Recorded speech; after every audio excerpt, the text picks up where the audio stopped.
Okay, for the Republican debate tonight, Fox News is the official channel on which you can watch the debate. Rumble is also a streaming partner. But Fox News released some absolutely bananas rules for debate excerpts, like totally bananas. I'm laughing at it because it's that crazy that they released this. This is what they said.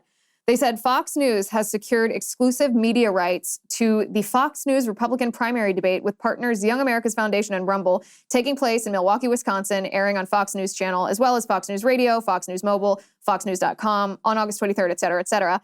These are the rules. Permission to use the debate, meaning video or audio, is only granted if the following restrictions are adhered to. Number one, an appropriate, unobstructed on-screen credit, i.e. courtesy of Fox News Channel, must appear in the upper left or right-hand corner of the screen during the entire debate excerpt, and the debate excerpt must be introduced with an audio credit in a debate on the Fox News Channel.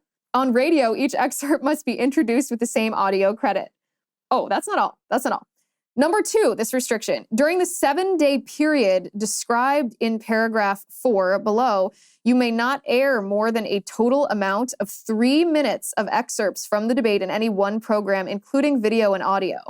The excerpt footage must be taped directly from Fox News' telecast or obtained directly from Fox News and may not be obtained from any other source. Number 4, under no circumstance may an excerpt of the debate or portions thereof be used beyond the 7-day period beginning on August 23rd and continuing through August 30th. No archiving is permitted. So my first reaction to this is, oh, okay, well, this is going to change our post-debate show. If we can't use more than 3 minutes of debate footage, how are we supposed to discuss what happened? Because generally what we do in shows after a debate is we take about a 1-minute clip and we say, hey, these are the 10 most important points that were made in the debate. Here's why they were critical. Here's the mistakes that were made. Here were the best things that were said. We show it, we comment on it, we show another clip, we comment on it, and that's the show. You guys love those shows. I love doing those shows. They're always highly rated shows, and clearly Fox News is just a little bit threatened by that because they want to prevent us from being able to do that. So I read this, and my first reaction was, okay, well, this changes our post-debate show, which is annoying. And then I laughed because Fox News is so desperate and so pathetic. They come off like a pick-me girl. Like, nobody's allowed to touch anything that is associated with us. You have to come to our channel if you want to be part of the cool girls club. And I thought, well, listen, what's going to happen here? This is actually an illustration of a cable news mindset where Fox News, maybe Paul Ryan, you can kind of picture Paul Ryan in the background pulling these puppet strings. Fox News thinks that if they prevent and prohibit anyone from using any of the clips of the debate, that everyone will tune in to Fox. But what will actually happen is not that. What will actually happen is older people will tune in to Fox probably, and younger people will just not watch at all. So the Republican message and all the Republican candidates will be entirely hidden from millennials and Gen Z, which is exactly the cable news mindset that is starting to be a huge problem for the Republican Party. It's one of the reasons why I left cable news and went independent, because I know how important it is to talk to younger people. Also, ironically, and this is the part that just made me die of laughter, if broadcasters and podcasters and radio show hosts and commentators aren't allowed to use clips of the debate that exceed 3 minutes for an hour-long show, then what are they going to do?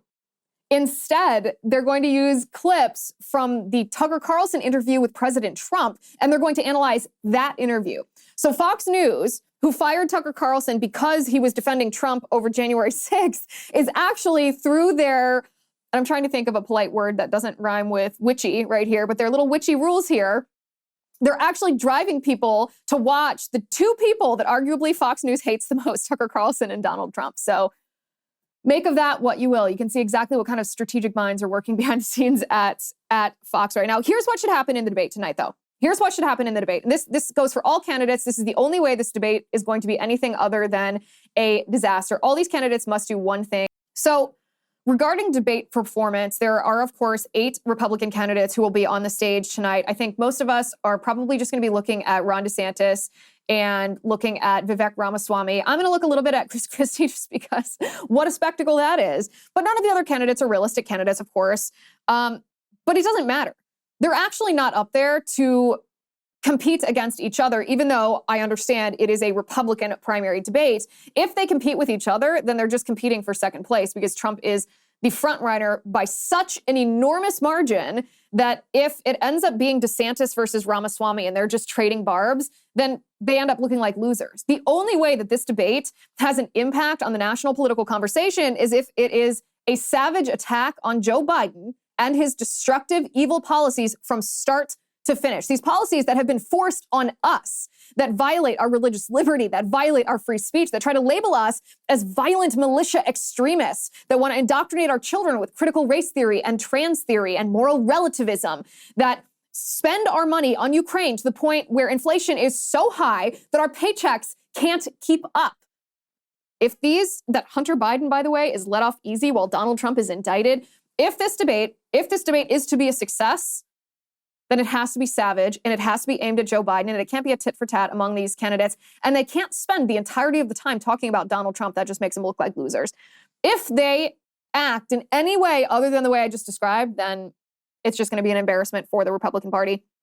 Joe Biden's fire in his home was contained to only his kitchen and it was put out in 20 minutes. The fact that he would compare that experience, if he was out of his home, it was because what? He was getting a kitchen renovation?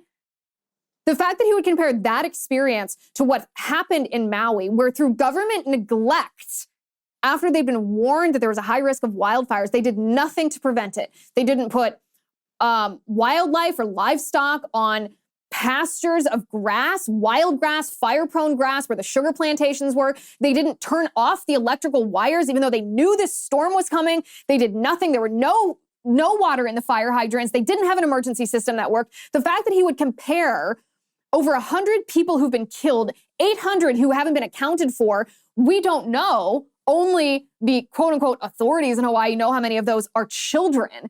That he would compare his little kitchen fire to what they're experiencing. I mean, this has to be some kind of personality disorder where he fabricates experiences to pretend to be empathetic. Everything that someone else has experienced, he's experienced the same thing. That is freaking weird. That is really weird. And then you know that this is all about politics, of course, because if you look at, if we can show element number 2 and element number 2 on the screen, this is Biden's reaction to when George Floyd died. After the death of George Floyd, this is how Biden reacted on the left-hand side of the screen. He is kneeling in a church with a mask at the funeral versus on the right-hand side of the screen when he's at a service in Maui. What's he doing? Well, the photograph makes it look like he's falling asleep, doesn't it? It certainly does. Now, is that just a bad angle that the photograph captured, or is there video that shows him falling asleep? There's video. Let's take a look at it. We are a community that relies He's on asleep. He looks like a 90-year-old in church on Sunday during a boring sermon. He's fallen asleep.